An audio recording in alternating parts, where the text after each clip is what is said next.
Burn the books! Why are we burning the books? I don't know. He wrote that God is in the garbage dumps. Heretic. As Napoleon quickly conquered old Tsarist Russia, the Alter Rebbe burned his home down and fled the oncoming battlefield.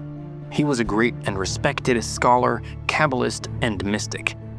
The Alter Rebbe argued that God is everywhere. His infinity engulfs the intricate details of all of reality. Here's what one of his followers said at that burning of the book ceremony. How can they say God is not everywhere? God is infinite. So what do you think? Is God everywhere? Can we limit God to only certain spaces? As you can see, this is a controversial topic which landed in a book burning ceremony. One side claiming it's heresy to say that God is everywhere because then you're claiming that God is in the garbage dumps, and the other side that God cannot be limited to any space. We'll get deeper into this debate throughout this video. This debate surrounds the words of the great Kabbalist known as the Arizal, who lived in the early modern period and was the most influential Kabbalist of the time. One of the groundbreaking ideas he brought to Kabbalah is the idea of Tzimtzum, which means that God contracted himself in the form of removal in order to create this universe. Now, this idea didn't only create problems, it in fact solved many issues that Kabbalists were struggling with until that day. How does an infinite God create finite and limited beings like us?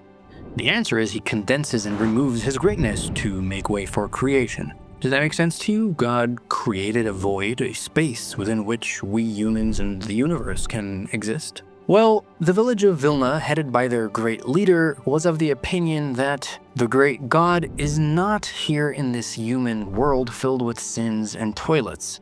God is holy and completely removed from this reality. On the other hand, the Alter Rebbe was of the opinion that God's infinity cannot be limited to anything or anywhere. It transcends time and space and is the only existence from which all of reality nourishes its life constantly. The result of this debate is the burning of the books you've heard about before. The book they were burning had written in it that God is everywhere, even in trees and stones.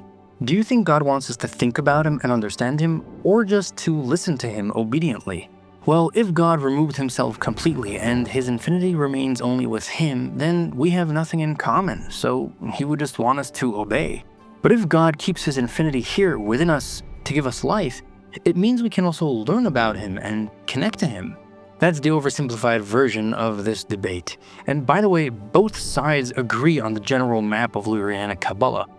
What's that, you may ask? Well, our channel talks all about it. To summarize, when God creates the universe, there are many spiritual layers and levels between God and us.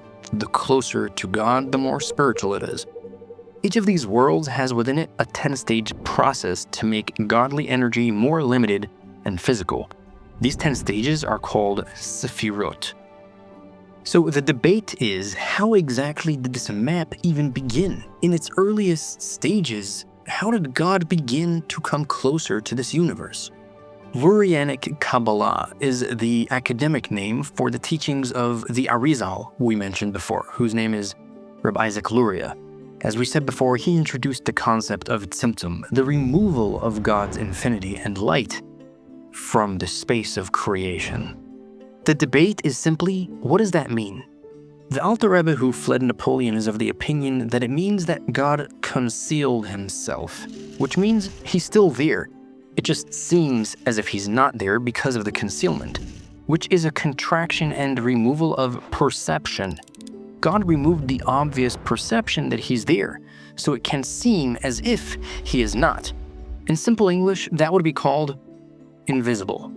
Then there could be space for the world to exist as a part of God without knowing it. The Vilna camp who burned the books are of the opinion that God totally removed himself, including his infinite light and energy.